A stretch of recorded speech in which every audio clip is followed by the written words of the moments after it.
Bismillah ar-Rahman ar-Rahim. Assalamu alaikum. Je reprends cette série de vidéos sur le cours de physique 2 pour ajouter certaines informations que je juge utiles parce que le contrôle s'approche. Donc, parmi ces informations utiles, la première, je vous signale que le contrôle portera sur l'ensemble des 4 chapitres du programme. Ça a été dit dans le cours, mais je le répète maintenant. Il se compose donc de 4 exercices. Un exercice par chapitre. C'est-à-dire quoi? C'est-à-dire vous aurez un exercice sur les rappels mathématiques, opérations sur les vecteurs. Vous aurez un deuxième exercice sur la mécanique, qui portera sur la mécanique du point. Donc, il contiendra la cinématique et la dynamique. Un troisième exercice de mécanique des fluides et un quatrième exercice sur l'électricité. Bien, donc le programme est couvert de cette manière, mais je précise que le poids de chaque exercice serait différent selon le barème qui sera établi par la suite. Bon, les exercices donc sont une sorte de QCM. Vous aurez donc 4 réponses au choix. C'est exactement la même chose que ce qui a été fait dans le contrôle de S1 en physique 1.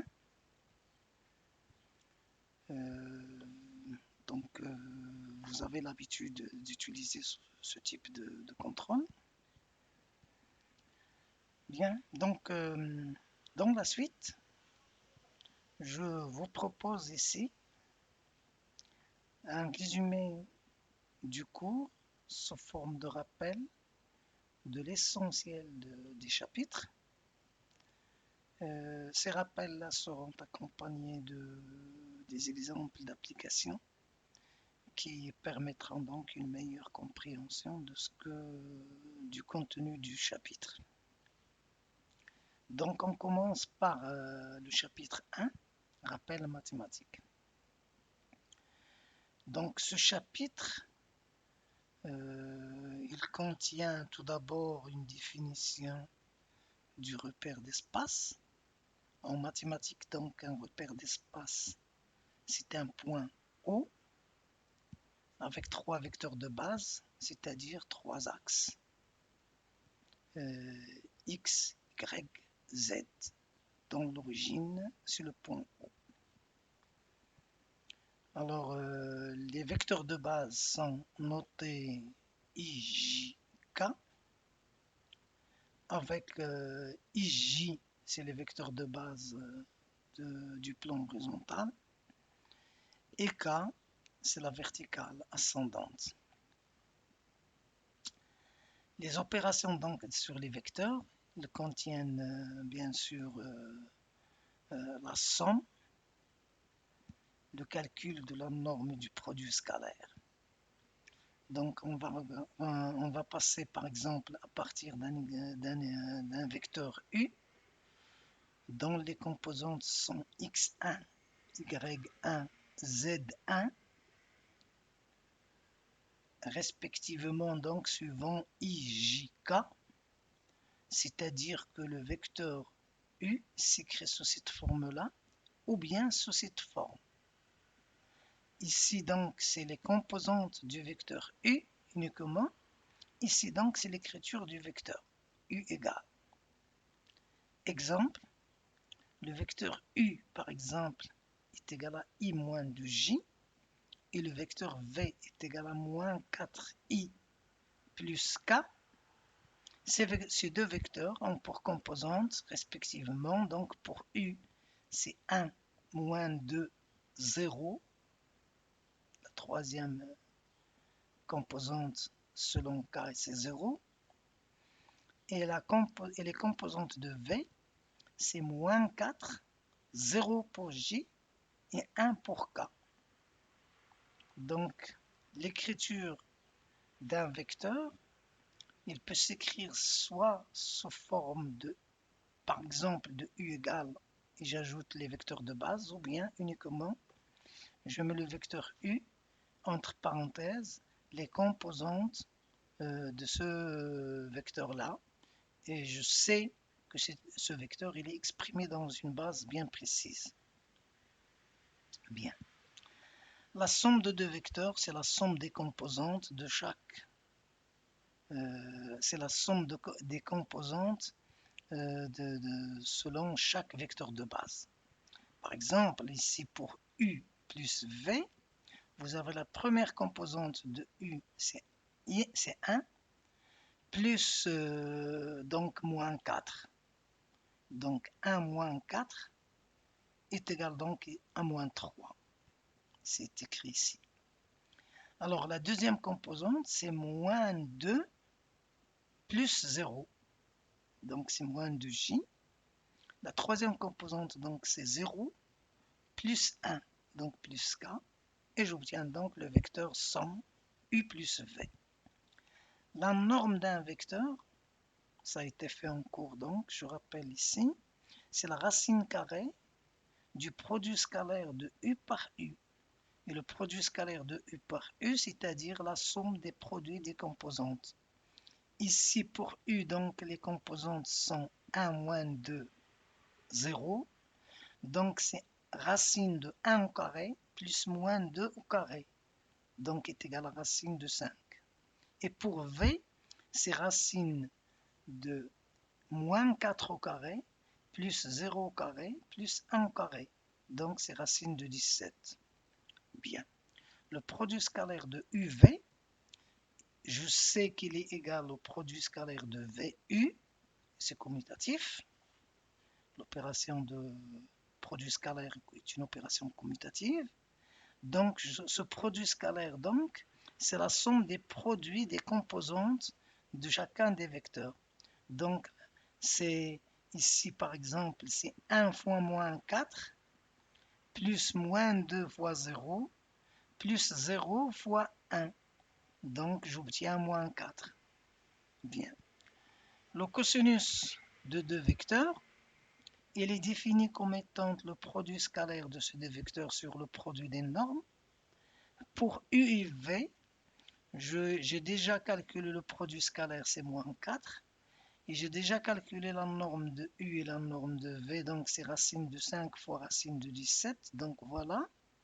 Et j'effectue ce calcul-là, j'obtiens donc moins 4 sur racine de 85. Très bien. Alors, vecteur unitaire de collinéaire et de même sens à un autre vecteur. Par exemple, ici, je prends U, je cherche un vecteur unitaire que je note ici, T indice U, c'est-à-dire un vecteur de norme égale à 1, collinéaire et de même sens à U. Automatiquement, donc, ce T indice U, il est égal à U sur la norme de U. Donc, il est égal à U, c'est-à-dire I moins de J sur racine de 5. Donc, j'écris sous cette forme-là. Très bien. Alors, maintenant, donc, nous passons au produit vectoriel de deux vecteurs. Le produit vectoriel de deux vecteurs, le résultat est un vecteur A. Il est noté donc avec un chapeau entre les deux vecteurs. Le vecteur A est calculé à partir de cette forme de déterminant. Alors, je mets ici, dans la ligne, la première ligne, je mets les vecteurs de base en mettant moins J pour je mets I, moins J et K. Alors, la deuxième ligne, c'est les composantes du premier vecteur U. Donc, c'est les composantes x1, y1, z1.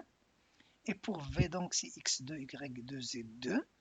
Ce déterminant est calculé de la manière suivante. Donc, je barre la ligne et la colonne de I. J'obtiens un déterminant à calculer, c'est y1z2 moins y2z1 suivant i. Donc je l'écris ici. Je barre la ligne et la colonne de J. J'obtiens donc un déterminant formé par ces deux quantités-là et celle-ci. Ce déterminant donc c'est x1z2 moins x2z1 fois moins j. C'est ce que j'ai mis ici.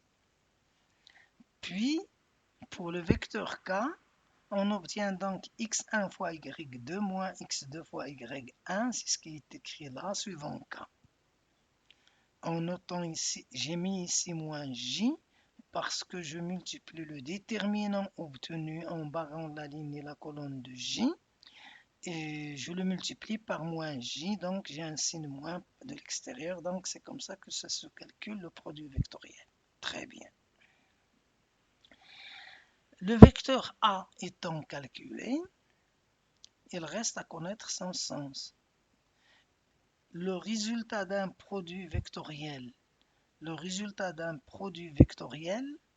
est un vecteur qui est perpendiculaire aux deux vecteurs.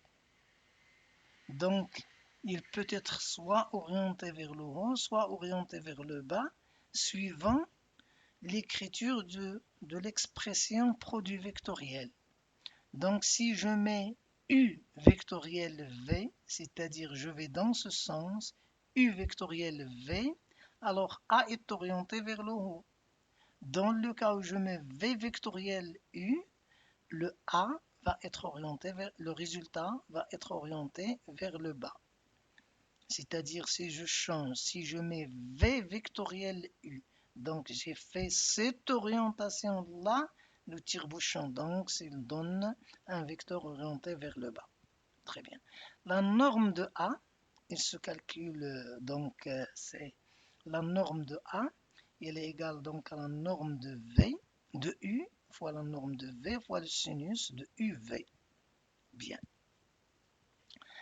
Alors, donc ici, si j'ai l'expression de U et l'expression de V, je sais calculer le sinus de l'angle UV. C'est-à-dire, je prends le résultat du produit vectoriel et je calcule sa norme, et je divise par le produit des normes. Très bien. Bien. Donc, la direction de A, c'est ce qu'on a expliqué ici, la direction de A dépend donc du produit vectoriel, est-ce qu'on a mis U vectoriel V ou V vectoriel A. Le sens de A, oui, la direction c'est un axe perpendiculaire au plan formé par les deux vecteurs, et le sens de A est les suivants, la règle du tire-bouchon. Si on fait le produit vectoriel U vectoriel V ou V vectoriel A. Sachant que le produit vectoriel est une opération non commutative, anticommutative si vous voulez, et que le produit vectoriel est distributif par rapport à l'addition. De plus, si deux vecteurs sont parallèles, alors le produit vectoriel est égal à 0. En particulier donc, U avec U égale 0. Bien. Exercice d'application. Donc j'ai pris ici U est égal à x1i, V est égal à x2i plus y de j, et W est égal à x3i plus y3j plus z3k. Le produit vectoriel de U avec V, donc je mets ici I moins JK, les composantes de U, les composantes de V. Le calcul de ce produit vectoriel donne donc ce résultat-là.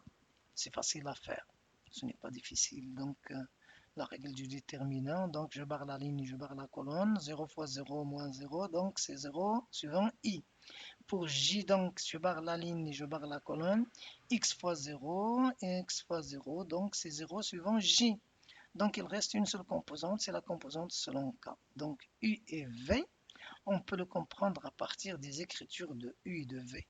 Parce que U est un vecteur suivant I, IV, c'est un vecteur qui est dans le plan IJ.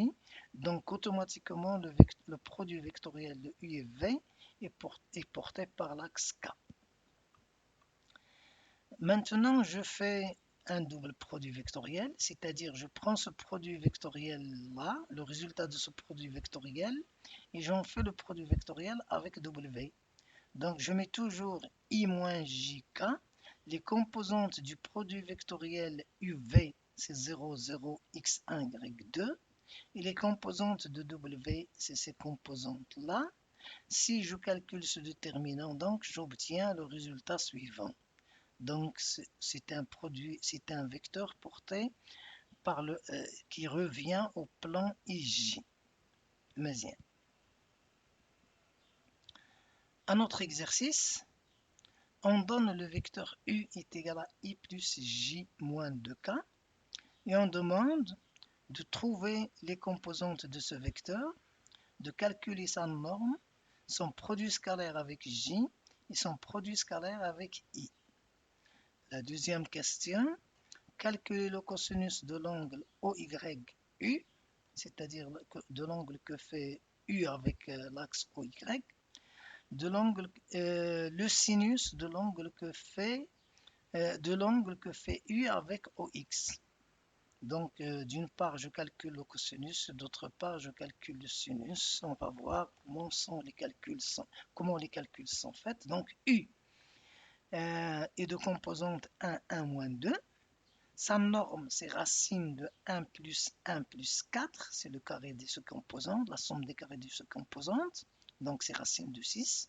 Le produit scalaire d'un vecteur avec un vecteur de base est égal à sa composante selon ce vecteur. Donc, c'est 1.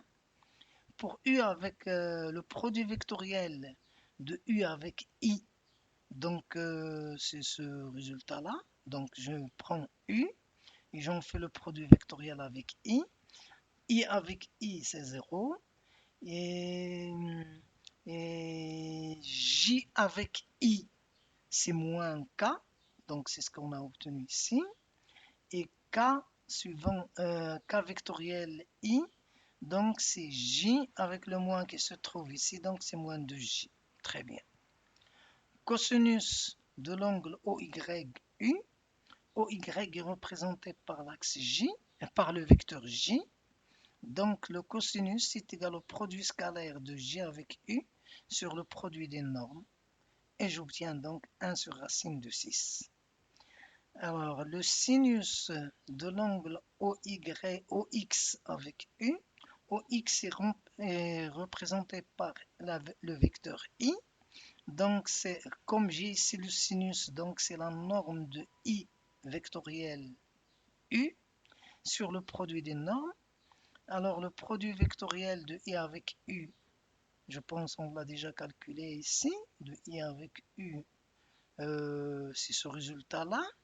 Dans la norme, donc, c'est racine de 1 plus 4, donc c'est de 1 plus 4.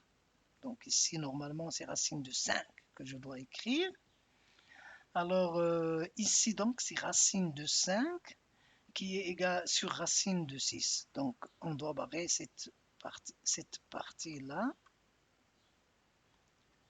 Donc, c'est racine de ce résultat-là, le sinus, c'est racine de 5 sur racine de 6. Que nous pouvons réécrire d'une autre manière. Je vous remercie. Donc, assalamu alaikum. Je m'excuse pour l'erreur qu'il y a dans ce calcul. Bien.